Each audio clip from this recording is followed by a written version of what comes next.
Let me ask you about education. I know you've written about what you termed the sort of college conundrum. It's hard to figure out. Should somebody be on a college track? Should they maybe be doing something else? It seemed from some of what I read that you put out there that you've got a lot of kids or a lot of young adults who they get into the workforce and they're not, and after they've gone to college and then they've completed, and they may not necessarily do any better than some of their old friends who just finished high school and went straight into the workforce. Right. What's going on there? Well, I think on average, if you go to college, you do much better than if you don't go to college. The point that we try to make in the research that you're referring to is that something like about 20% of men and about 14-15% of women actually go to 4 years of college, and they end up making less than the average that a high school graduate, a male or female, would make after having spent 4 years and usually more, and a lot of money invested in college. I'm not in any way saying that college isn't a good idea for a lot of people. If my nephew or niece was at the dinner table at Thanksgiving and said, "Hey, you're an economist, do you think I should go to college or not?" I would say, go to college. But there's a big difference that college also isn't for everybody. Right. And what we need to do is provide the kinds of training and other opportunities for people who finish high school but don't want to go to college for whatever reason to get the kind of training they need to get a good job. This is the tough question, though, right? If everybody wants to see their kids do better than they did. So who are the people who don't need to go to college? Well, I mean, first of all, the people who don't want to go to college for whatever reason, and I think we have to think about what the purpose of college is, and if the purpose of college, as it was maybe 30 or 50 years ago, is to create people who are going to be managers, which I don't think ever was the stated purpose of college, but it often ended up, for all intents and purposes, being that. We don't need, that many managers. Right.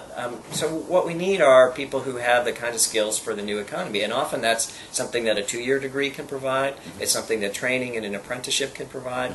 And from my point of view, the important thing is not that everybody go to college, but that everybody have essentially equal chance to go to college based on their abilities and their interests and what they want to do with their life. And I think that's where the key is. Well, and this really needs to start, the conversation needs to start when the kid is in junior high or high school, or I guess they call it middle school, it's junior high, I don't know what to say. But when kids are younger, they need to be figuring out which track they're going to be on, and the parents really need to have that conversation, right? And if you're not headed to college, then you do need to be on a track that puts you on a career path where you can make $60,000, $70,000, $80,000 a year and take care of yourself and your family. Now, I hear what you're saying, but I'd make two modifications. One is I really think it starts even much earlier than that. There's a lot of good economic research that says what happens to kids when they're 3, 4, 5, 6, and 7 makes an enormous difference to them later in life. So the kind of classic research is around things like the Head Start program and other early childhood development kind of interventions.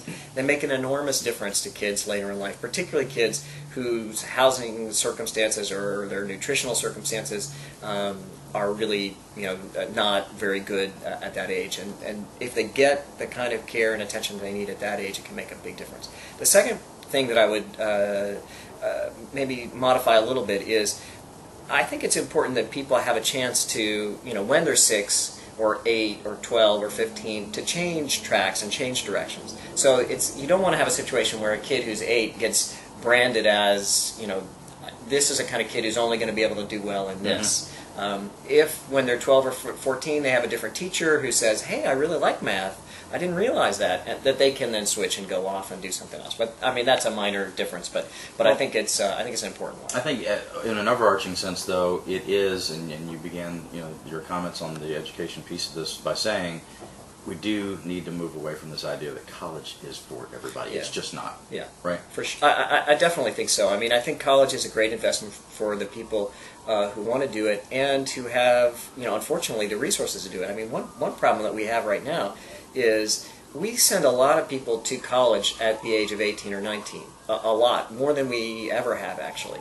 The big problem is that half or more of those folks don't finish in 4, 5, or 6 years. So we have people who invest 1 or 2 or 3 years of their life in college and don't get a degree. And I think that's where we should focus our efforts is, when we get people into college to make sure that they complete college. Now, it might be that someone goes there and discovers it's not for them, but most people leave because they don't have the money to continue, because they have family obligations, because they have to work separate from the money to pay for tuition. They have to pay for their family or the rest of their expenses. So people leave for a lot of reasons. People also leave because they're afraid of the levels of debt that they're accruing. They realize after 1 or 2 or 3 years that they're going to be finishing, if they go the full 4 years, with $20, $50, $100,000 worth of debt, and that scares a lot of people off.